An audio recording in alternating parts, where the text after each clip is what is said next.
찬송가 357장을 부르시겠습니다. 찬송가 357장입니다.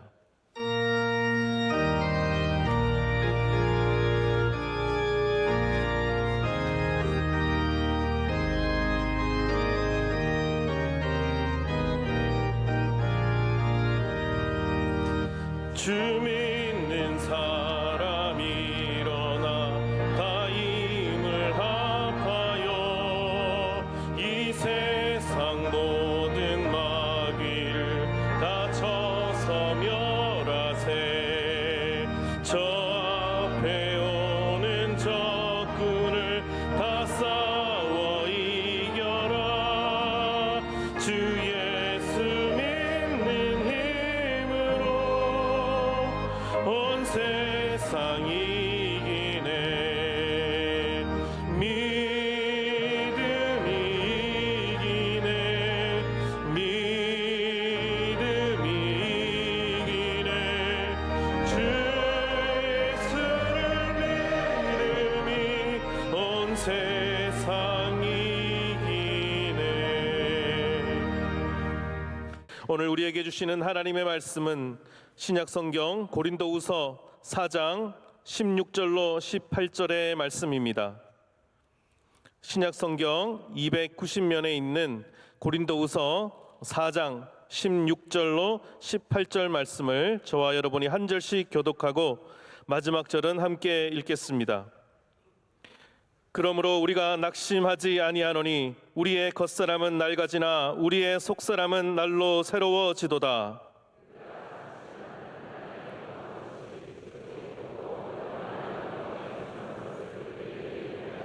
함께 하겠습니다. 우리가 주목하는 것은 보이는 것이 아니요 보이지 않는 것이니 보이는 것은 잠깐이요 보이지 않는 것은 영원함이라. 아멘. 특순 시간입니다. 먼저 교구 기도 총무단 이어서 새벽기도 전시간 운영부가 특선을 올려드린 후 교회에 사랑하는 찬양대가 찬양으로 하나님께 영광 돌리겠습니다.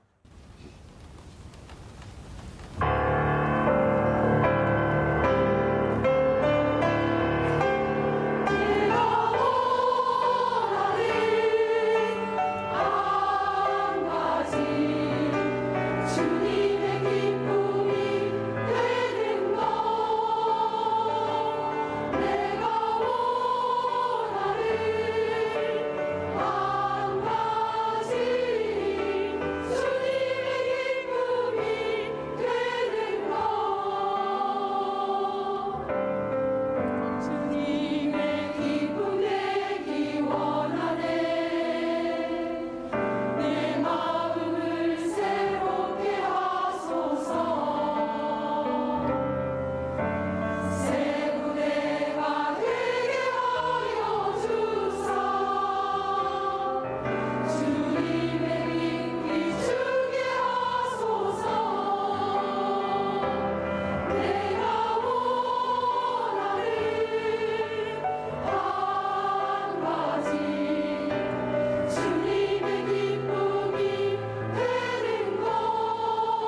이제 말씀으로 은혜 받는 시간입니다. 담임 목사님께서 우리의 속사람은 날로 새로워지도다 제아의 말씀 전하실 때 큰 은혜의 시간이 될 줄 믿습니다. 오늘 우리가 읽은 이 본문 말씀은 참 위대한 말씀입니다. 정말 얼마나 아름답습니까? 우리의 겉사람은 날마다 약해지고 낡아지고, 옛날에는 새 거여서 쓸만했는데 점점 쓰지 못할 만한 물건들로 그러한 육체로 변하고 있지만, 우리의 속사람은 날마다 새로워진다는 것이죠. 이것이 하나님께서 우리 모든 믿는 자에게 주시는 은혜입니다. 제가 조금 이따 설명을 드리겠지만, 하나님이 우리가 예수님 믿는다고 우리의 몸도 안 늙게 해주진 않으세요. 우리의 몸을, 물론 건강을 주시는 은혜도 있지만 우리의 몸이 싹 바뀌는 건 아닙니다. 그러나 하나님께서 우리 그리스도인들에게는 속사람의 은혜를 주십니다. 날마다 새 힘을 주시고 위로해 주시고 강건케 하여 주시고 어려운 일들을 넘어서게 하시고 주님을 붙잡음으로 말미암아 우리의 모든 것들이 변하게 되는, 새롭게 되는 은혜를 주시는 거죠. 그래서 이 바울이 전하는 고린도후서 4장의 이야기는 처음부터 끝까지 굉장히 똑같은 이야기예요. 여러분 보시겠지만 아시겠지만 처음에는 이제 질그릇 이야기를 하지 않습니까? 질그릇이 우리의 겉사람이죠. 우리 약한, 연약한, 날마다 낡아지는, 깨지는 그러한 겉사람이지만 우리의 속사람이 날마다 새로워지는 것처럼 우리 안에 보배이신 예수 그리스도가 계시다라는 겁니다. 이게 똑같은 말씀으로서 처음부가 끝을 붙잡아 주고 있습니다. 그렇기 때문에 보이는 것들 때문에 용기를 잃지 말고, 할렐루야, 보이는 것 때문에 용기 잃지 말고 낙심하지 말라 그랬잖아요. 오늘 말씀에 이 고린도후서에 낙심하지 말라는 말씀이 참 많이 나옵니다. 저는 그 말씀이 다 이유가 있는 것 같아요. 왜냐하면 바울의 상황이 딱 낙심하기 좋은 상황입니다. 저도 성도님들 만나다 보면 정말 낙심할 수밖에 없는 상황들이 있습니다. 사업에 너무 큰 어려움을 당한다든지, 가족에 어려움이 생기고 건강에 어려움이 생기면 우리는 낙심할 수밖에 없지만, 우리가 낙심하지 않는 이유는 우리 안에 보배가 계시기 때문에, 주님께서 우리의 속사람을 날마다 새롭게 하시기 때문에 우리의 질그릇으로 인해서 무너지지 말고 오히려 우리 안에 있는 예수 그리스도를 발견하며 내게 있는 십자가를 짐으로 말미암아 예수 그리스도의 생명이 나타나게 하는 은혜를, 이 고린도후서 4장의 은혜를 우리 모두가 누려야 할 줄로 믿습니다. 여러분 어려우면 고린도후서 4장을 꼭 보십시오. 어려우면, 힘들면, 낙심할 만하면, 몸에 힘듦이 있으면, 사람의 어려움이 있으면, 환경의 환난과 고통이 생기면 우린 다시 이 말씀으로 돌아가서 우리 새 힘을 얻고 다시 주님 앞에 일어서야 할 줄로 믿습니다. 한 4년 정도 됐는데요. 2018년도에 어린이 주일에 그때가 이제 코로나가 없었을 때입니다. 코로나가 없었을 때를 생각해 보면 굉장히 비현실적입니다. 오히려 우리는 코로나가 있는 게 굉장히 현실적으로 이제 느껴져요. 마스크 안 쓰고 막 돌아다니고 여기 꽉꽉 채워서 앉아있던 것들이 오히려 굉장히 현실적이지 않은 것처럼 느껴질 정도로 4년 전의 모습이 굉장히 달랐습니다. 그때 우리가 어린이 예배를 드리면서 그때 저희 어린이 예배 주제가 요셉의 옷장이라는 주제였어요. 여러분 혹시 여기 중학생들, 어린이였었던 중학생들 혹시 있을지 모르겠는데, 저것도 그때 말씀을 전하면서 굉장히 많이 저도 은혜를 받았거든요. 왜냐하면 이 요셉은 옷이 계속 바뀝니다. 왜냐하면 처음에 아버지가 야곱이 채색 옷을 입혀주잖아요. 아름다운 옷을 입혀줍니다. 그런데 그거 다 벗겨지고 결국은 노예의 옷을 입게 됩니다. 얼마나 비참한 인생입니까? 노예에서 사람이 더 떨어질 수 있을까요? 네, 그럴 수 있다는 걸 요셉이 보여줘요. 어디에서 또 어디로 떨어집니까? 감옥으로 들어가잖아요. 노예에서 죄수의 옷을 입습니다. 그때 우리가 뭐 옷장에 죄수 옷은 없었지만 채색 옷에서 노예의 옷으로, 노예의 옷에서 죄수의 옷으로 바뀝니다. 그런데 하나님이 함께 하시니까 그 죄수의 옷이 어떻게 됩니까? 총리의 옷이 되는 거예요. 총리의 옷. 이게 놀라운 역사지 않습니까? 우리가 뭐 옷을 좋아하는 이유가 여러 가지 있겠지만 유니폼을 입는 사람들은 그 하나 바뀔 때마다 얼마나 뿌듯해지고, 뭐 막대기 하나 붙으면 남자들은요 상병에서 병장 달면 하늘을 얻은 것 같은 느낌이에요. 그 남들이 보기엔 다 똑같은 군인이에요. 남들은 여자분들은 1병이 2병이 뭐가 뭔지도 몰라요. 그래서 1병이 먼저 아니에요? 아니 1등이 위에요? 2등이 위에요? 1등이죠. 그러니까 2등병부터 시작하는 거예요.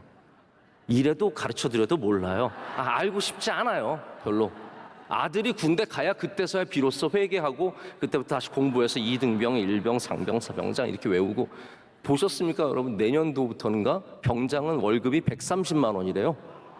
다 군대 다시 들어가야 될 것 같아요. 저는 월급 제 생각에 8만 원 받은 것 같은데 12만 원 받았나? 완전히 천지개벽을 했습니다. 여러분, 옷이 바뀌는 거는 우리에게 기쁨이고 즐거움이고 자랑인데 우리의 옷이 늘 좋게만 바뀌는 것은 아닙니다. 요셉이 옷이 바뀔 때마다 희로애락했을까요? 막 좋고 기쁘고 실망하고 절망하고. 제가 보기에 요셉은 그렇게 난리치지 않았습니다.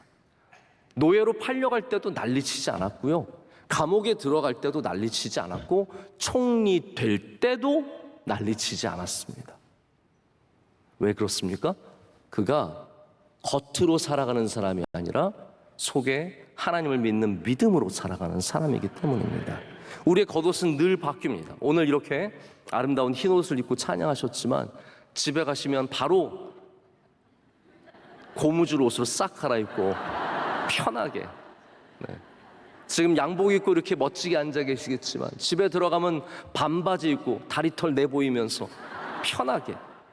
여러분, 우리의 옷은 항상 바뀌지만 우리가 변치 않고 기억해야 할 것은 우리의 속사람이 믿음으로 서 있으면 우리는 어떠한 옷과 상관없이 복된 삶을 산다는 것이죠. 이게 오늘 본문의 말씀과 굉장히 맞닿아 있는 내용이에요. 우리의 겉사람은 다 다릅니다. 어떤 사람은 빠르고, 어떤 사람은 힘이 세고, 어떤 사람은 좀 젊어 보이고, 어떤 사람은 약하고, 여러 가지 우리의 겉모습이 다 다르겠고, 우리가 나이를 먹어가는 그 느낌도 다 다르죠. 그러나 하나님이 정말로 보시는 것은 그 겉사람이 아니라는 거예요. 우리의 속사람이 하나님 앞에 서 있느냐, 우리의 속사람이 주님의 은혜로 말미암아 날마다 새로워지고 있느냐, 우리의 속사람이 성령에게 매어 있느냐, 할렐루야, 그게 제일 중요하다라는 거예요. 그게 없으면 아무리 좋은 옷을 입어도요 헛되고 헛된 겁니다. 좋은 옷을 입는다고 우리 행복해지는 게 아니죠. 속사람이 행복하지 않는데 어떻게 옷이 우리를 행복하게 해주겠습니까? 아무리 여러분 건강하면 행복합니까? 몸이 안 좋으신 분들은 내가 건강하기만 하면이라고 생각하시는데, 몸 좋고 건강하고 누구보다도 튼튼해도 가장 불행한 인생을 사는 사람들이 얼마나 많은지 모릅니다. 예쁘고 아름답고 멋진 연예인들이 가장 슬프고 괴롭게 사는 걸 여러분 모르십니까?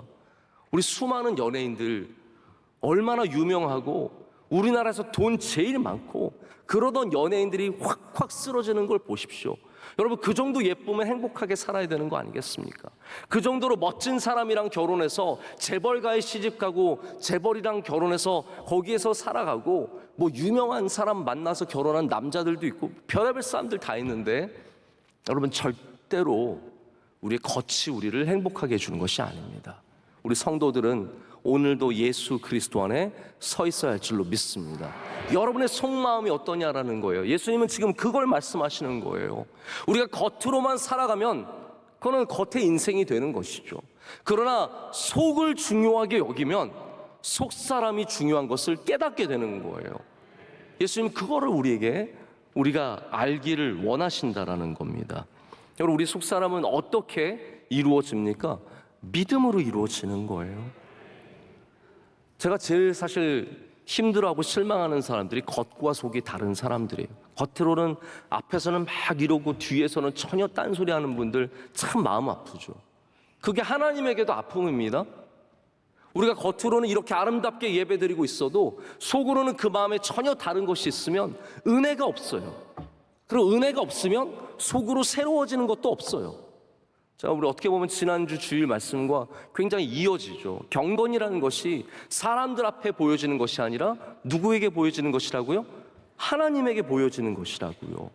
기도도 구제도 금식도 하나님 앞에 쌓여야 그게 능력이 있는 것처럼 우리의 겉사람으로 아무리 잘 보여도 우리의 속사람이 하나님을 향해서 마음이 제대로 서 있지 않으면 우리는 은혜를 누릴 수가 없다라는 거예요. 은혜를 누리는 사람들이 누구냐? 속사람이 주님 앞에 서 있는 사람들입니다. 바울은 바로 그 속사람이 변한 사람이에요. 예수님의 은혜로 말미암아 다메섹 가는 그 길에 예수님을 만나가지고 그 속사람이 바뀌었어요. 그의 겉은 하나도 바뀌지 않았습니다. 그리고 나서부터 이 수많은 환난과 고난의 삶을 살아가지만 바울은 항상 내 속이 강건하다라고 말하는 거예요. 내가 박해를 받아도 넘어지지 않아요. 눌려도 터지지 않아요. 아무리 사람들이 겉을 죽이고 겉을 훼손해도 내 안은 견뎌내는 거예요. 왜냐하면 내 안에 보배 되신 예수 그리스도께서 계시기 때문이죠. 이게 바울의 고백이며 오늘 우리에게 주시는 말씀의 또한 결론입니다. 몇 주 전에 저희 청년대학부가 이제 수련회를 2주에 걸쳐서 했습니다. 청년부가 먼저 하고 그리고 대학부가 했습니다. 제가 청년부랑 대학부랑 똑같은 본문 말씀으로 말씀을 전했는데 내용은 조금 달랐지만 같은 주제였죠.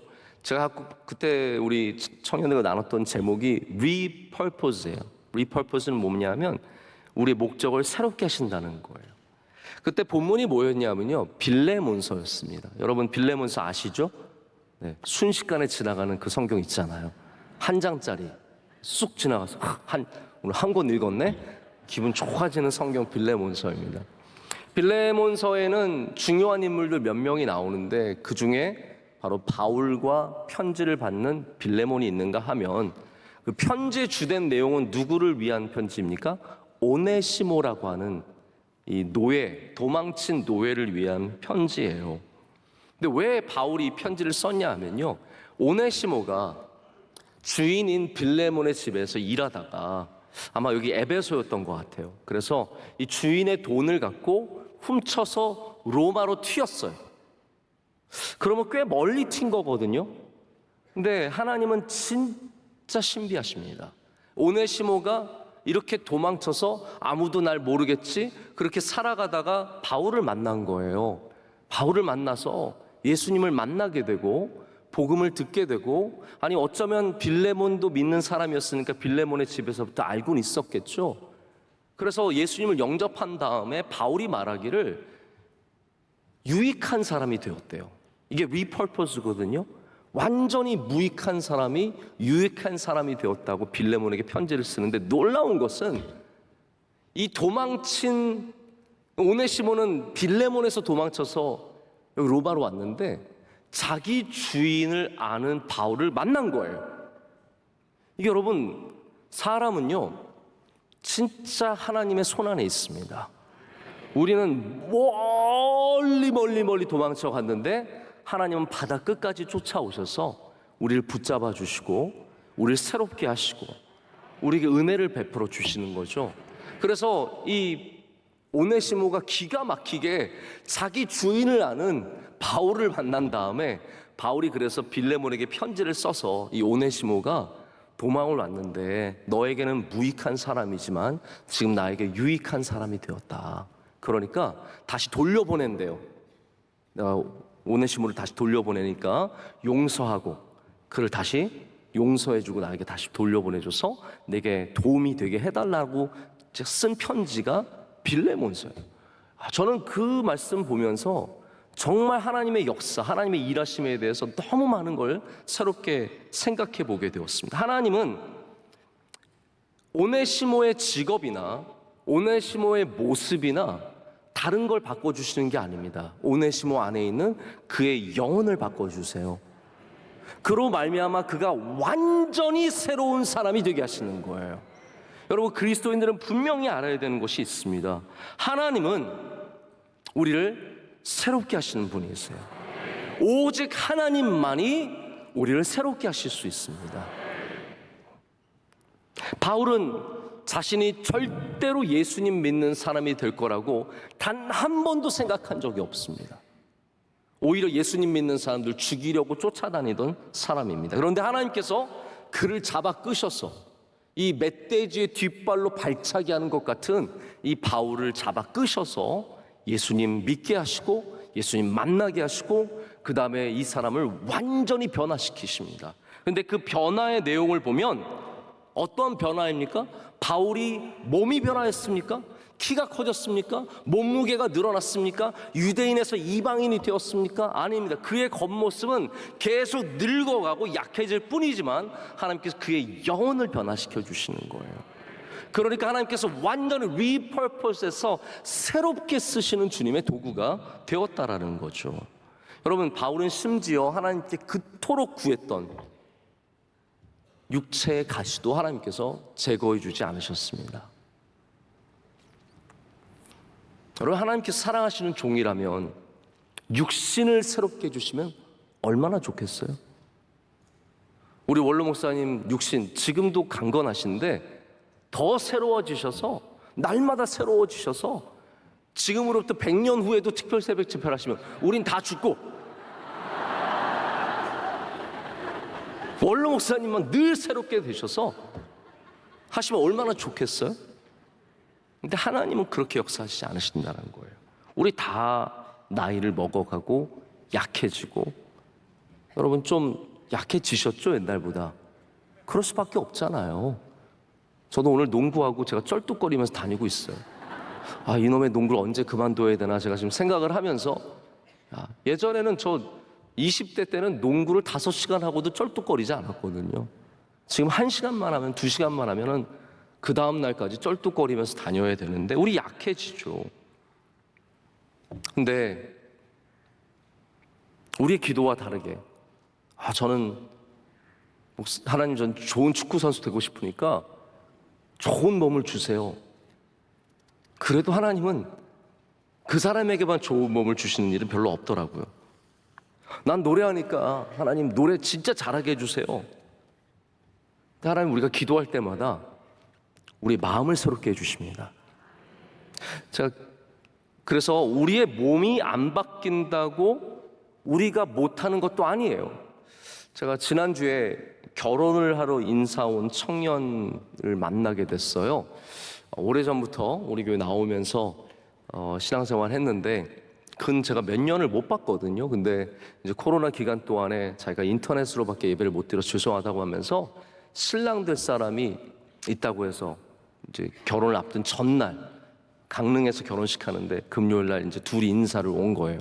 저는 그날 청년을, 신랑 되는 사람을 처음 봤거든요. 그래서 제가 딱 봤을 때 인상이 굉장히 좀 뭔가 다부져요. 사람이 뭐 키가 작다는 게 아니라 다부져요. 그래서 이 친구 뭐 하는 친구지? 물어봤더니 축구 선수래요. 축구 선수. 그래, 축구 선수 같다. 들어보니까 대만 리그의 프로 선수로 뛰고 있는 우리 한국 축구 선수인데 아주 뭐 잘하고 대만에서도 아주 인정받는 선수래요. 그래서 반가워서 인사를 했는데 얘기를 하다 보니까 이 친구가 예수님 믿은 지가 몇 년 안 된대요. 그런데 자기는 경기를 앞두고 늘 우리 교회 예배 말씀 듣고, 그래서 말씀 듣고 있다 보니까 누가 와서 형도 명성교회 다녀요? 그랬다는 거예요. 그래서 자기 아는 사람도 명성교회 다니는 사람 만나고 뭐 그런 얘기를 하면서 얘기를 하는데 제가 굉장히 감동을 받았어요. 자기가 예수님 믿고 나서 경기를 임하는 태도가 너무 달라졌다는 거예요. 지금까지 예수님 믿기 전에 경기에 나가던 자세와 이제 예수님을 믿고 그리고 성령님의 이 어떤 인도하심을 받으면서 경기를 나가는 태도가 확 바뀌었다는 거예요. 그러니까 경기도 바뀐다는 거예요. 여러분 잘 들어보세요. 우리가 몸이 바뀌어야 경기가 바뀔 줄 알죠. 우리는 몸이 바뀌어야 우리의 인생이 바뀌는지 아는데 그렇지 않다는 거예요. 우리의 안이 바뀌어야 우리의 경기가 바뀌는 것이고 우리 직장 생활이 바뀌는 것이고 우리 가정이 바뀌고 우리 삶이 바뀐다는 겁니다.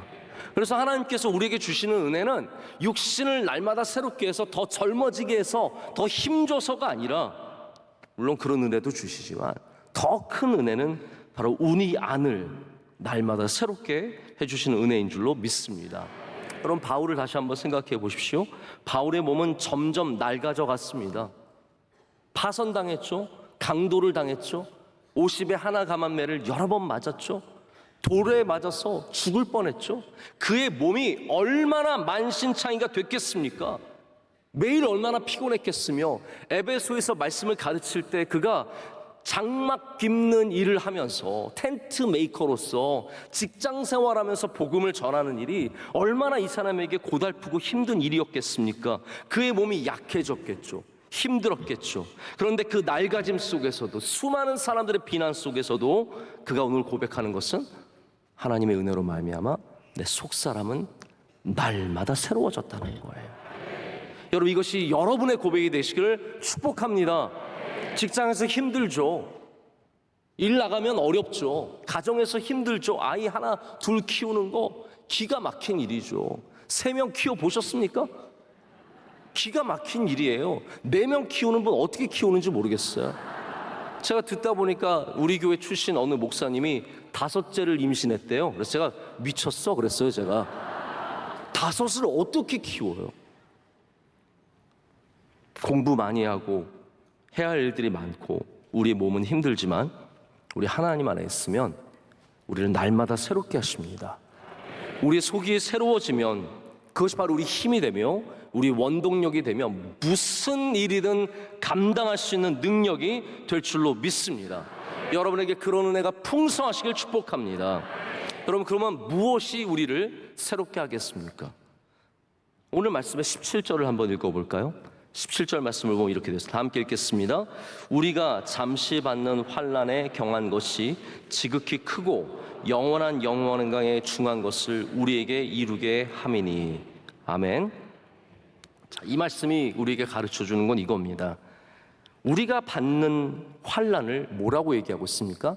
잠시 받는다라고 말하고 있고요. 그리고 환난에 어떠한 것이요? 경한 것이. 여기 2가지 이게 참 중요합니다. 환난을 어떻게 보느냐? 바울이 지금 보는 환난, 바울이 여러분 환난을 한두 개 당한 것이 아니거든요. 그럼에도 불구하고 바울은 이 환난을 뭐라고 보냐면 잠시 받는 것이다라고 말하고 가볍다라고 말합니다. 경한 것이. 이거는 가벼운 환난이라는 거예요. 이겁니다. 여러분, 인내하는 영혼이 새로움을 맛보게 됩니다. 다시 말씀, 인내하는 영혼이 새로움을 맛보게 됩니다. 성경이 증거하고 있는 확실한 사실 하나는 모든 환난이 하나님으로부터 오는 것은 아니라는 겁니다. 그런데 자, 잘 들어보십시오. 하나님께서 함께 하실 때는 하나님이 주시지 않은 환난조차도 우리에게 복이 될 수 있다라는 겁니다. 자, 하물며 하나님이 주시는 환난은 우리에게 얼마나 큰 복이 되겠습니까? 세상의 악, 우리를 죽이려고 하는, 요셉을 죽이려고 했던 형들의 악, 다윗을 죽이려고 했던 사울의 악, 여러분 그거 하나님이 다 저지르신 일이십니까? 그렇지 않습니다. 그건 인간이 악해서 일어난 사건들이에요. 그런데 하나님은 인간의 악조차 뭐로 바꾸세요? 선으로 바꾸신다라는 거예요. 하물며 하나님이 우리에게 주시는 인내의 훈련들은 우리에게 얼마나 선한 것이 되겠습니까? 그렇기 때문에 우리는 우리가 당하는 환난을 이 2가지 관점으로 볼 수 있어야 합니다. 잠시 받는 환난, 가벼운 환난. 이렇게 바라볼 줄 알아야 인내하는 힘을 갖게 되는 것이죠. 로마서 8장 28절 말씀 아시지 않습니까? 우리가 알거니와 하나님을 사랑하는 자, 곧 그의 뜻대로 부르심을 입은 자들에게는 모든 것이 합력하여 뭐요? 선한. 이게 하나님의 역사하십니다. 모든 환난과 저는 이 단어가 갑자기 확 들어오더라고요. 모든 것이 합력하여 선을 이루느니라. 이 모든 것 안에는 뭐가 들어있겠어요? 좋은 것만 들어있겠습니까? 아니라는 거예요.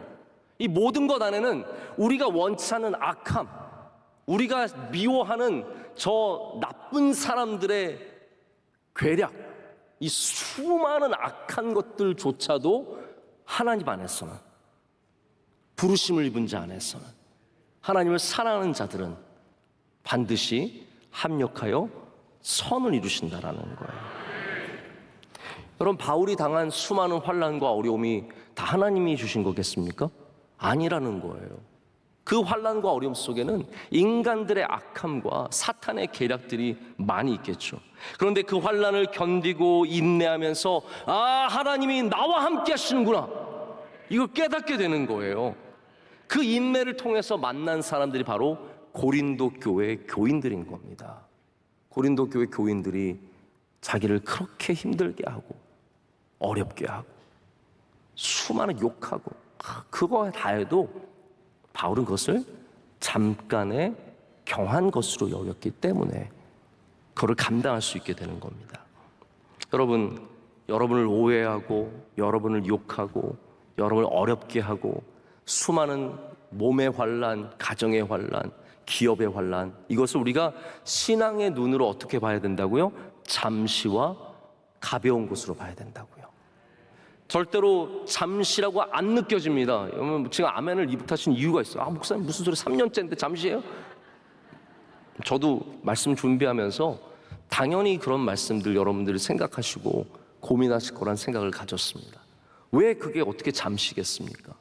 5년 동안 누워있고 7년 동안 힘들고 10년 동안 어렵고 20년 동안 해결되지 않는 문제들. 그런데 우리의 영적인 고백은 그것을 잠시, 왜냐하면 우리 인생이 잠시이기 때문에, 이 인생이 영원한 것이 아니기 때문에 우리 인생 중에 있는 모든 환난들은 결국은 다 없어질 것이라는 거예요. 이거를 잠시라고, 경한 것이라고 고백할 수 있어야 우리 안에 바로 새로움을 맛보는 영혼이 깃들게 되는 것입니다. 여러분, 영원히 받는 게 아닙니다. 우리 영원히 받는 것은 다음에 나오는 뭐예요? 영광이에요. 영원한 것은 영광입니다.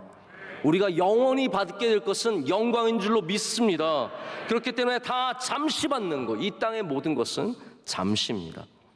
아이들 크는 것도 잠시고요, 우리 젊은 것도 잠시입니다. 9월 특별새벽 집회도 잠시예요. 금방 지나갑니다. 이제 3일밖에 안 남았습니다. 목금토 잠깐이에요. 가벼운 겁니다. 그렇게 무거운 거, 대단한 거 아닙니다. 우리 성도들에게는 항상 우리가 받는 어려움들 믿음의 고백을 해야 할 줄로 믿습니다.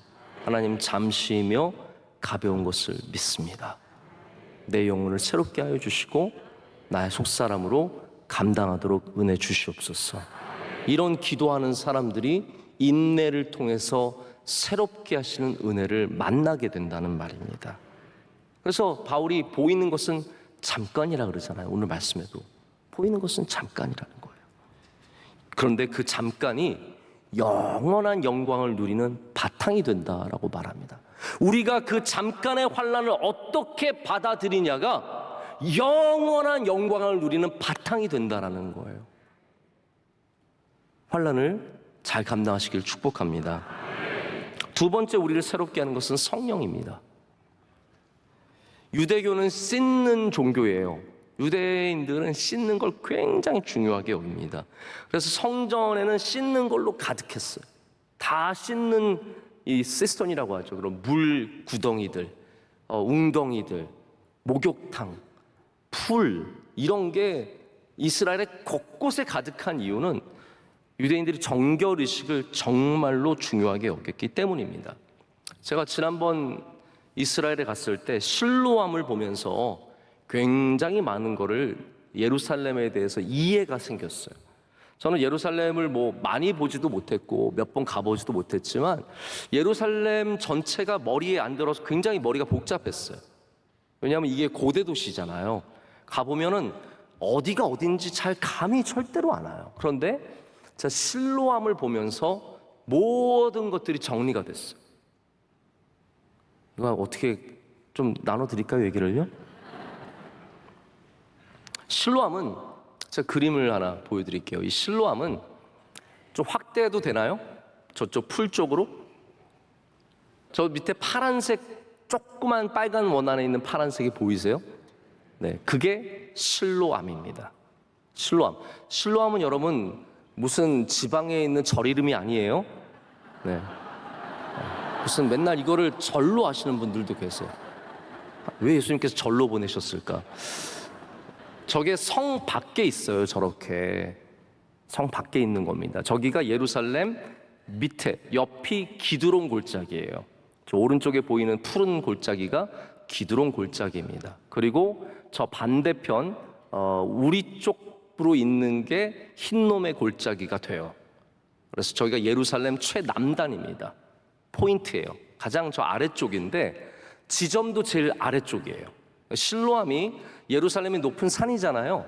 산 중턱에 있는 그러한 셈이라고 보시면 돼요. 이해가 되시죠? 산 중턱에 있어요. 같은 평면이 아니에요. 자, 거기에서 빨간 선을 따라 쭉 올라가면 저 위에 뭐가 나오냐면 맨 위에 그렇죠. 저 위에 뭐가 있어요? 오, 큰 거 나왔네요. 저게 뭐겠어요? 저게 성전이에요.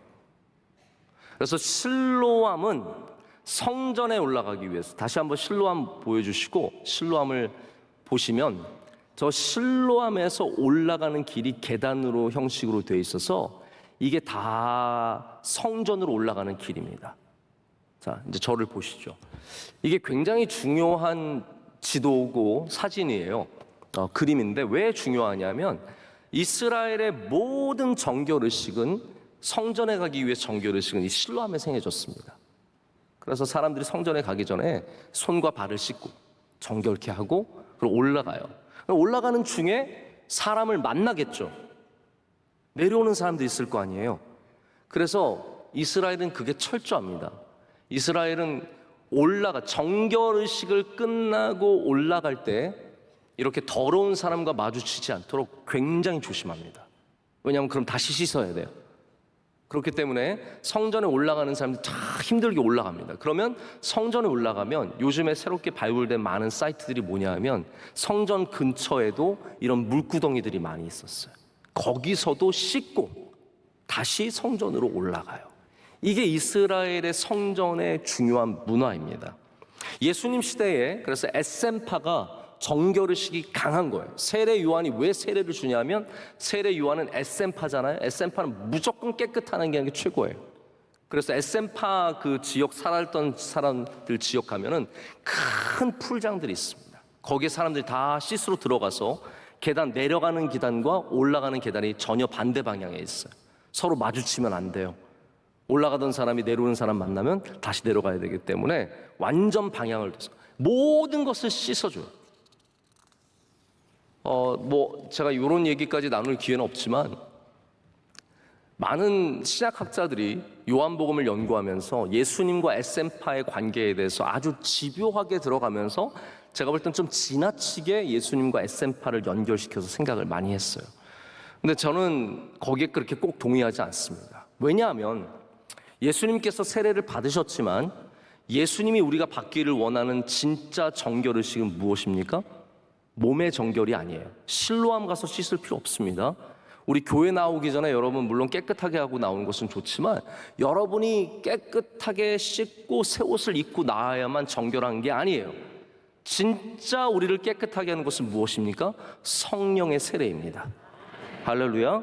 성령께서 우리를 깨끗하게 하시는 거예요. 우리를 새롭게 하시는 분은 성령밖에 없으신 거예요. 우리가 마음을 새롭게 먹고 나 새롭게 살아야지. 여러분 그거 절대로 오래 가지 않습니다.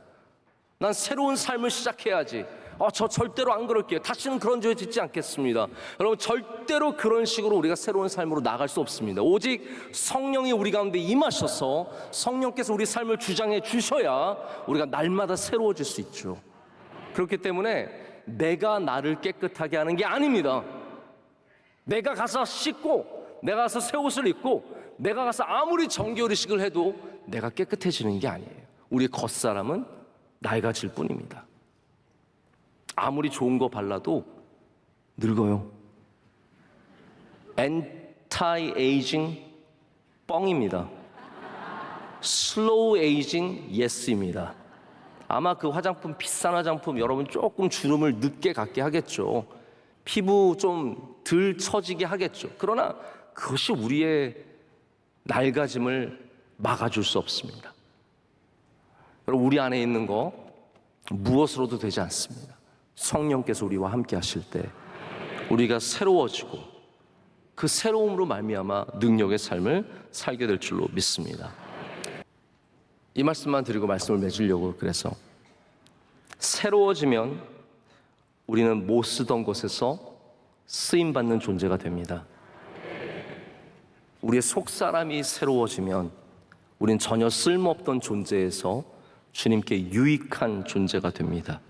제가 요즘에 유익이라는 단어를 종종 쓰시는 거 여러분 들으셨을 거예요. 제 마음에 굉장히 깊이 남아있는 중요한 단어입니다. 무익했던 우리가, 낡아지는 우리가, 이게 옛날 번역 참 좋았어요. 후패해진다. 기억나세요? 이거 아시는 분들은 신앙생활 오래 하신 분들이죠. 우리가 날로 후패해지나, 겉사람은 후패해지나. 영어 성경에는 낡아진다는 말도 아니에요. wear out, 이게 낡아진다는 표현이거든요. 자꾸 쓰면은, 저도 성경이 뭐 이제 자꾸 쓰니까 이런 데가 헤어지잖아요. 이런 거 wear out이라고 합니다. 그런데 영어 성경에는 wear out이라고 안 돼 있고요, wasting out이라고 돼 있어요. 저는 이 단어가 좀 충격적이었습니다. 우리가 점점 쓸모 없어진다라는 말이에요. wasting, 거의 쓰레기가 되어가고 있는 거예요. 쓰레기가 waste거든요. 우리가 잘 쓰던 물건에서 이런 거 있잖아, 예뻤는데 나중에 쓰레기가 되는 것처럼 우리가 처음에는 다 쓸만했는데 이제는 쓸데가 없는, 버려도 되는 wasting out, 정말 쓸모없는 것들로 변해가고 있지만 우리의 속사람이 새로워지면 그 사람은 하나님 쓰신다라는 거잖아요. 우리의 겉사람은 별로 쓸모없을 것 같이 보여도 하나님께서는 그것으로 판단하지 않으신다라는 거예요. 여러분, 누가 쓸모있는 사람이고 누가 쓸모없는 사람입니까? 나이입니까? 학벌입니까? 재산입니까? 아니라는 거예요. 속사람이라는 거예요. 우리의 속이 우리 성령 안에 있고 예수 그리스도를 믿는 믿음 안에 있으면 우리 모두가 날마다 새로워짐으로 말미암아 wasting out, 쓰레기로 되어가는 것이 아니라 더 귀한 존재로 바뀌어져 간다는 것이죠. 여러분, 그런 은혜가 우리 모두에게 있기를 원합니다. 우리 예수님 안에 거하면 내일 새벽에도 독수리 날개쳐 올라 같은 힘이, 할렐루야, 내일 아침에 깨어날 때 또 9월도 왔구나 이러지 마시고, 내일 아침 일어날 때 어떻게 일어나시냐면, 제가 이런 거 할 때마다 그냥 원로 목사님 닮아가는 것 같은 느낌이 드는 거예요. 아이들한테 교회 가자 그러면서, 여러분 내일 새벽에 그런 힘이 있으시길 축복합니다. 우리 주님 안에 있으면 날마다 하나님께서 여러분의 속에 은혜를 더해 주실 줄로 믿습니다. 우리 함께 찬양하고 기도하도록 하겠습니다. 모든 상황 속에서 함께 찬양하겠습니다.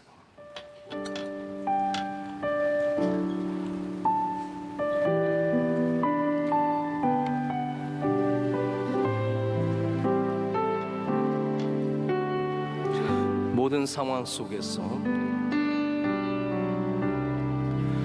모든 상황 속 성공이 확정되고 확정되어 싸우니 믿음의 눈 들어 주를 바라봅니다. 내 영혼이 확정되고 확정되어 싸우니 믿음의 눈. 우리 다시 한번 마지막으로 하겠습니다. 내 영혼이 확정되고 확정되어 싸우니, 내 영혼이 확정되고 확정되어 싸우니 믿음의 눈 들어 주를 바라봅니다. 내 영혼이 확정되고 확정되어 싸우니 믿음의 눈 들어 주를 바라봅니다. 이제는 우리 주 예수 그리스도의 크신 은혜와 우리 주 예수 그리스도의 크신 은혜와 하나님 아버지의 사랑과 성령님의 충만한 임하심이 주의 말씀을 붙잡고 힘있게 나가는 주의 모든 사랑하는 성도들과 가정들과 하시는 일들 가운데 이제로부터 영원토록 함께 하시기를 간절히 축원하옵나이다. 아멘.